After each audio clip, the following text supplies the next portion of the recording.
Hello friends, मी नेहा माझ्या किचनमध्ये तुमचं स्वागत करते। तुमच्यासाठी खास एक उपासाची रेसिपी घेऊन आलेली आहे, ती म्हणजे उपासाचे कटलेट्स। आणि जर माझी ही रेसिपी तुम्हाला आवडली तर प्लीज लाईकचं बटन क्लिक करा आणि प्लीज माझ्या चॅनलला सबस्क्राइब करा।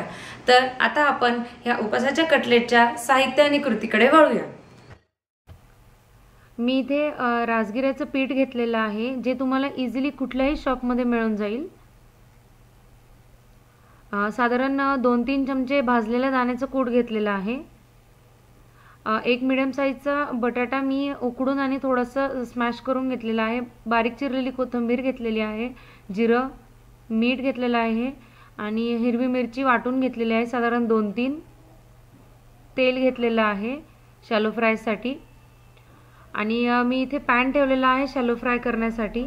आता मी इथे राजगिऱ्याचं जे पीठ घेतलेलं होतं ते वाटीमध्ये मोजून घेणार आहे, म्हणजे जेवढा आपण बटाटा टाकणार आहे तेवढंच राजगिऱ्याचं पीठ पण टाकणार आहे, म्हणून मी तशाच एक सारख्या वाटीमध्ये मोजून घेतलेलं आहे आणि तेवढंच राजगिऱ्याचं पीठ आपण घेणार आहोत। आता बटाटा त्याच्यात मिक्स करून घेणार आहे।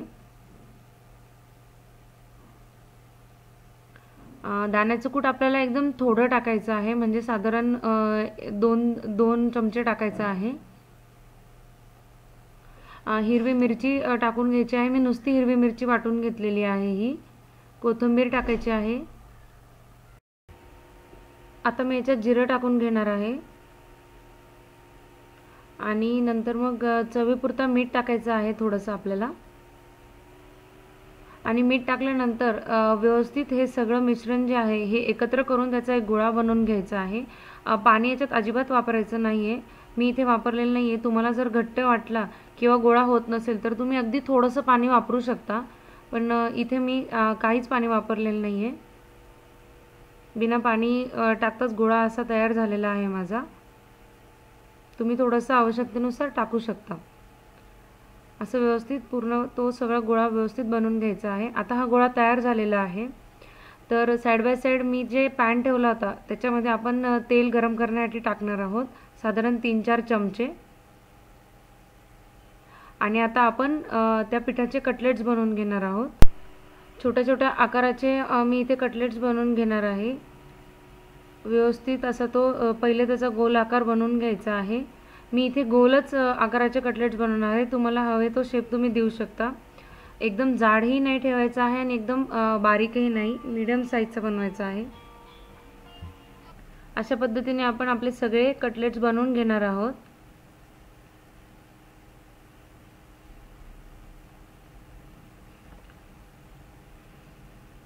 उपासाचे कटलेट आहे हे, त्याच्यामुळे आपण याच्यामध्ये काहीच टाकलेलं नाहीये, म्हणजे हिंग वगैरे, हळद वगैरे, फक्त आपण हिरवी मिरची, जिरं टाकलेलं आहे, लसूण पण नाही टाकलाय।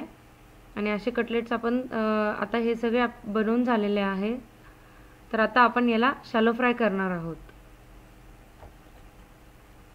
मी तेल एकदम कमी वापरलेलं आहे, तुम्ही पाहिजे असेल तर याच्यात तूप पण वापरू शकता। एक एक करून आपण ह्या पॅनमध्ये कटलेट्स ठेवायचे आहे आणि साधारण एकदम थोडासा वेळ मीडियम गॅसवरती 1-1.5 मिनिट आपल्याला याला झाकण लावून ठेवायचं आहे।